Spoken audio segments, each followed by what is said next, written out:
সেলিম আছেন, আমরা তার কাছ থেকে শুনতে চাইব ভবিষ্যৎ বাংলাদেশ বিনির্মাণে তিনি কেমন করে সেই বিষয়টি ভাবছেন।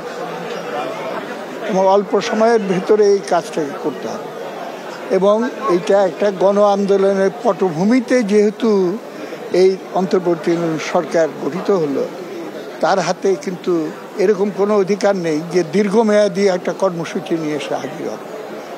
একটা জননির্বাচিত এবং জনগণের দ্বারা তার সুষ্ঠু ভোটের দ্বারা নির্বাচিত একটা সরকারের কাছে দ্রুত ক্ষমতা হস্তান্তর করাই হলো তার প্রধান কর্তব্য। তবে সেই নির্বাচনটা হতে হবে অবাধ, নিরপেক্ষ এবং সম্ভবত নির্বাচন ব্যবস্থাটাকে পরিবর্তন করতে হবে।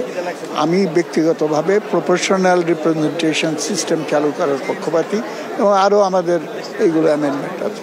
আমার অ্যাডভাইস হবে এই অন্তর্বর্তী সরকার সে যেন টু মেনি এজেন্ডা নিয়ে কারবার না করে তার যে লিমিটেড এজেন্ডা সেইখানে কনসেন্ট্রেট করে দক্ষতার সঙ্গে সেটা পাবে।